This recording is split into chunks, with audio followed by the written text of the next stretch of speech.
Bonjour à tous, aujourd'hui on va parler football. Ces joueurs de football sur le champ de partie mettent en vedette certains moments les plus tristes dans l'histoire du football. Pour tous, ce sont des héros qui méritent d'être ovationnés, comme c'est le cas avec Tioté qui lui est parti lors d'un entraînement. C'est à cette occasion que nous vous présentons 10 footballeurs partis en plein match. Avant de commencer, si vous êtes nouveau, abonnez-vous à la chaîne et activez la cloche de notification pour ne plus jamais rater une vidéo.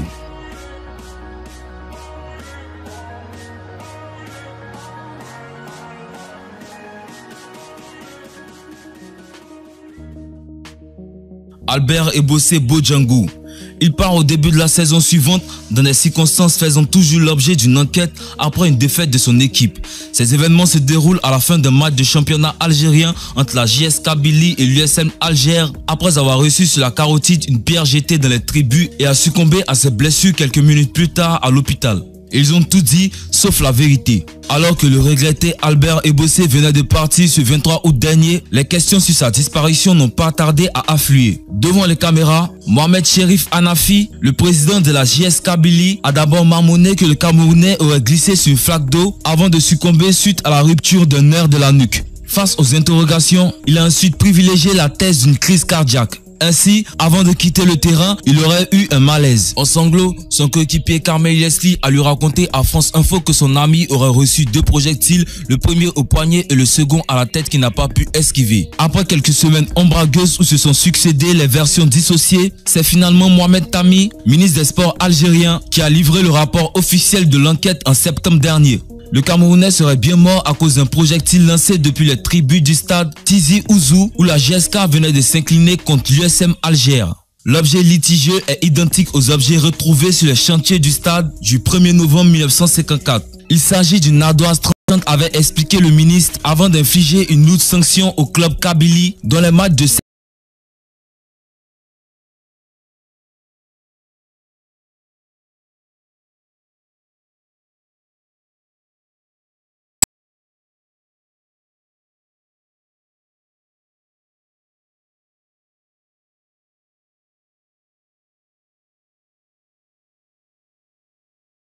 lors d'un match opposant son équipe de Bethléem FC au Chamari FC, une rencontre de la mise au rang de première.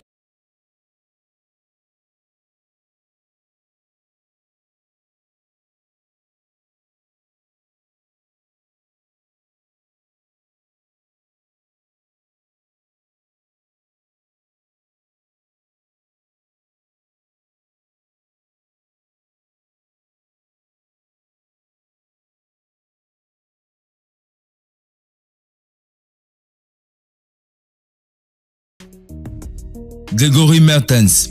Sur les réseaux sociaux, les messages de soutien affluent depuis l'annonce du décès de Grégory Mertens, victime d'une crise cardiaque lundi soir pendant le match des espoirs opposant Guingamp à Lokeren. Sur les réseaux sociaux, de nombreux joueurs qui l'ont côtoyé ou non, mais aussi les clubs de la Pro League et de la Première Ligue ont réagi après avoir appris cette triste nouvelle et ont tenu à témoigner leur soutien. Il fait un arrêt cardiaque puis transporté à l'hôpital où on le place en coma artificiel. Il part finalement le 30 avril dernier. Emmanuel Ortega. Emmanuel Ortega, jeune footballeur argentin de 21 ans de l'équipe de San Martín, est parti cette nuit des suites d'un violent choc à la tête reçu pendant une rencontre de 5e division. Le football argentin est triste ce jeudi. Emmanuel Ortega est décédé cette nuit du 29 avril dernier pendant un match entre son équipe de San Martín et la Juventud Unida en 5e division. Lors d'un duel de longue touche, Ortega a reçu un coup d'épaule de la part d'un adversaire qui l'a propulsé sur un mur en ciment situé environ 1 mètre plus loin et qui l'a percuté la tête la première. Les secours sont intervenus rapidement. Secouru très rapidement et transporté immédiatement en ambulance à l'hôpital, Ortega a ensuite subi une opération d'une double fracture du crâne en urgence mercredi dernier qui n'a finalement pas réussi à le sauver. Patrick Eken. Le 6 mai dernier, alors que son équipe, le Dynamo Bucarest, affrontait Viitorul en championnat roumain, Patrick Eken s'écoule quelques minutes après son entrée en jeu et décède victime d'une crise cardiaque. Presque 2 mois après l'ouverture d'une enquête sur les circonstances de sa mort tragique, le parquet de Bucarest annonce ce jeudi avoir identifié la personne qui aurait pu sauver le footballeur camerounais, mais qu'il ne l'a pas fait. Il s'agit d'Elena Duta, spécialiste d'une médecine d'urgence et employée d'une société privée d'ambulance. Elle est accusée de n'avoir pas fait aucune tentative de réanimation pour le joueur. Avait-elle été payée selon les procureurs? Elena Duta n'a pas évalué l'état de santé du footballeur et n'a pas procédé à aucune tentative de réanimation, se bornant à le remettre en charge de l'hôpital des urgences de Bucarest. Le parquet de Bucarest a ajouté par ailleurs que le médecin a annulé toute chance de survie de Patrick Eken par son inaction injustifiée, même si, dit-il, parmi les causes du décès de Patrick Eken figurait le problème cardiaque dont il souffrait. Selon les médecins légistes cités par le parquet, plus de 95% des personnes souffrant de tachyarrhythmie survivent à un arrêt cardiaque si la défibrillation se fait dans les 60 premières secondes. Une autre partie de l'enquête qui ne va pas en faveur du médecin incriminé et qui prouve qu'elle aurait pu sauver le lion indomptable du Cameroun si elle avait fait preuve de professionnalisme. Ben Idrissa Dermé. Ben Idrissa Dermé finissait sa carrière dans l'équipe corse de Biglia, un club amateur. Ce joueur burkinabé, appelé 4 fois en sélection, est mort d'une crise cardiaque dimanche à l'âge de 34 ans.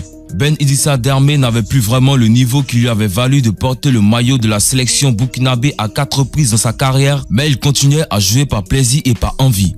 Dimanche 11 septembre, ce joueur passé par Ouagadougou, la Moldavie et plusieurs clubs corses a été victime d'une attaque cardiaque alors qu'il disputait un match contre la Furiani pour le compte du 3e tour de la Coupe de France. Il s'effondre après la reprise du match. Alors que son équipe perdait largement le match, Ben Idrissa Dermé s'est effondré subitement quelques minutes après le but de la seconde mi-temps. Les premiers soins prodigués se sont rapidement avérés inutiles et les pompiers comme les médecins se sont dépêchés sur la place et n'ont pas pu ramener le joueur à la vie. Plusieurs joueurs africains sont déjà victimes du même drame.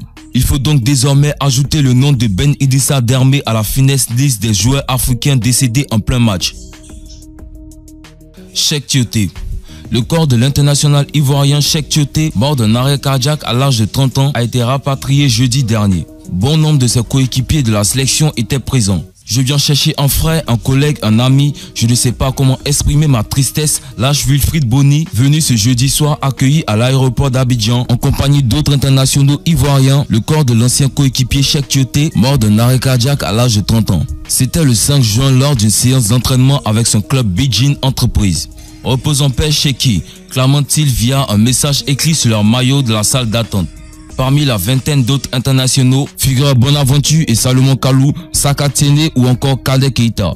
Quand je suis arrivé en équipe nationale en 2010, il a été la première personne à me conseiller, se souvient l'attaquant Bony, passé par Manchester City et Stoke City. C'est important pour nous d'être là, explique Kadek Keita. C'est notre petit frère avec qui on a tout partagé en équipe nationale. C'était devenu comme une famille. Si on est là aujourd'hui, c'est pour lui montrer qu'il avait aussi une famille dans le football ivoirien. Shahrul Huda.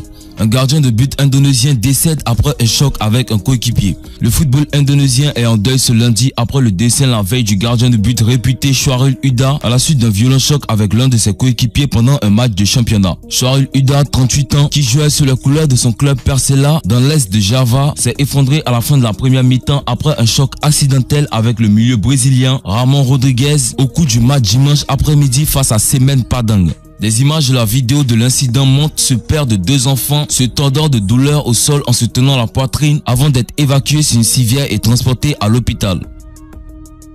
Joël Lobanzo. Le Royal Antwerp, club de première division belge et le football congolais sont sous le choc. Joël Lobanzo, qui évoluait avec son équipe des moins de 19 ans, est décédé des suites d'une crise cardiaque. Le jeune homme de 17 ans a été victime d'un malaise mardi à l'entraînement avant de rester une journée dans un état critique. Le club belge, situé dans la ville d'Anvers, a annoncé le décès du jeune joueur via un communiqué publié sur Twitter ce jeudi. Le jeune joueur belge d'origine congolaise a succombé à l'hôpital où il avait été admis à la veille en soins intensifs. Nous avons appris la terrible nouvelle ce soir-là, à l'indiqué du club. Joël Lobanzo, joueur de 17 ans du RAF, est décédé. Le joueur a été victime soudainement d'un arrêt cardiaque durant un entraînement du club mardi soir. Les responsables médicaux et les entraîneurs qui se trouvaient sur place ont immédiatement intervenu, nous le transportent aux soins intensifs dans un état critique. Lobanzo est resté dans un état critique durant une journée entière, mais est malheureusement décédé la nuit de mercredi à jeudi. Bruno Boban. Lors d'un match de 3e division croate disputé samedi, Bruno Boban, footballeur de Maçonia, est décédé. Le joueur s'est effondré et n'a pas pu être réanimé. Scène tragique en Croatie. En tout début de rencontre de 3e division opposant Maçonia et le Požega, Bruno Boban s'est brutalement effondré sur la pelouse. Malgré des massages cardiaques à l'intervention des secours qui ont tenté de le réanimer, sa mort a été prononcée 40 minutes plus tard. La cause du décès n'est pas encore connue. Plusieurs médias racontent qu'il avait reçu un ballon dans la poitrine avant de s'effondrer, mais le lien avec son décès ne peut pas être formellement établi. Voilà, c'est tout pour cette vidéo. N'oubliez pas de liker la vidéo si elle vous a plu et de vous abonner à ma chaîne. David fait des tops, une vidéo chaque jour.